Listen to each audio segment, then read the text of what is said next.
আমরা এই মুহূর্তে দাঁড়িয়ে আছি লালাখালের সামনে। আপনাদেরকে দেখাবো আজকে ঘুরিয়ে লালাখাল কত সুন্দর একটি জায়গা।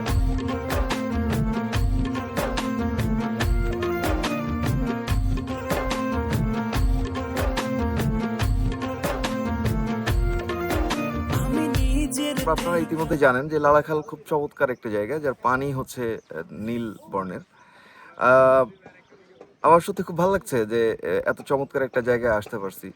এই আশেপাশে আপনি দেখেন, যদি খেয়াল করেন যে পাহাড় আছে, চা বাগান, এত সুন্দর কিছু দৃশ্য।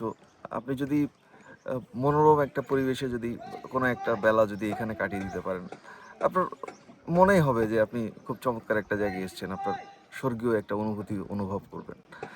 আর আজকের এই সুন্দর এই মাহেন্দ্রক্ষণে আমাদের সাথে উপস্থিত আছে, আমরা একসাথে এসেছি আমাদের বন্ধুবর মাসুম বিল্লার অনুভূতি জানবো। কেমন লাগছে মাসুম ভাই?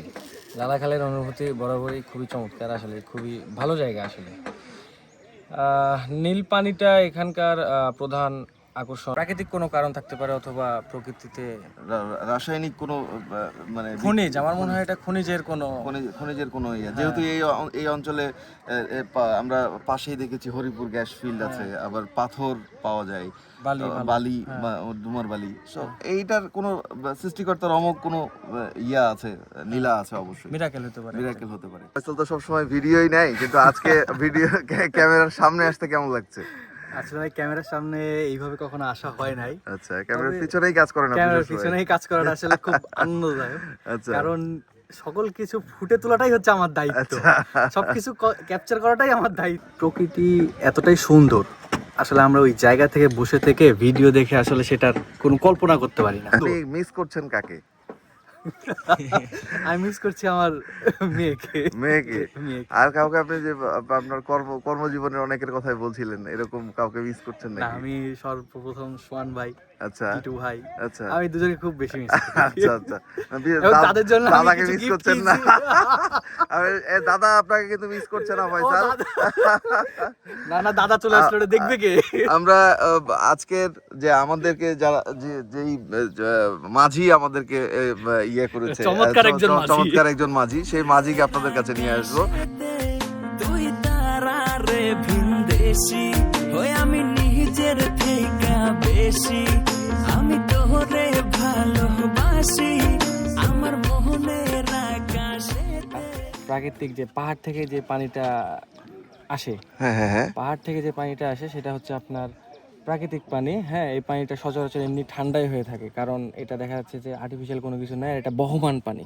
আচ্ছা, এই জন্য এই পানিটা খুবই ঠান্ডা থাকে সবসময়। আমাদের মাঝিকে নিয়ে আসছে, এই যে আমাদের মাঝি চলে আসছে। মাঝি আপনাদের সাথে পরিচয় করাই দিই।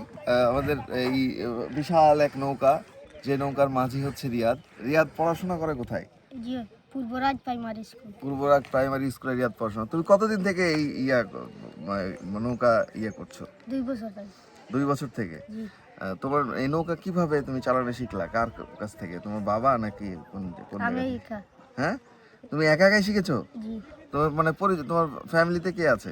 বাবা মা আছে। আচ্ছা, বড় ভাই কিংবা তুমি বড় বোন আছে? আচ্ছা। রিয়াদ, তোমার এই লালাখালে তো আমাদের কাছে এটা অনেক ভালো লাগছে যে এত সুন্দর একটা জায়গা। তুমি তো প্রতিদিনই আসো, তোমার কাছে ব্যাপারটা কি বলো তো? আমরা প্রতিদিন ঘোরাফেরা করি, আমরা ভালো লাগে। তোমাদের ভালো লাগে না? দর্শক দেখেন কি মানে চমৎকার একটা ব্যাপার। আমাদের কাছে এটা কত আকাঙ্ক্ষিত।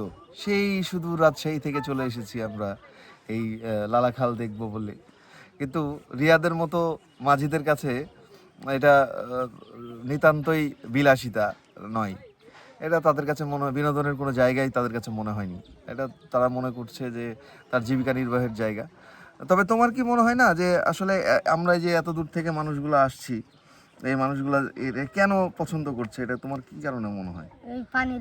পানির কারণে। এটা শীতকালে আর আইলে নীল থাকে, শীতকালে আসলে আরো বেশি নীল থাকে। আচ্ছা। বন্ধুরা, তাহলে আজকে শেষ করছি এই জায়গা থেকে। নিশ্চয়ই দেখা হচ্ছে আবার কোনো এক এপিসোডে।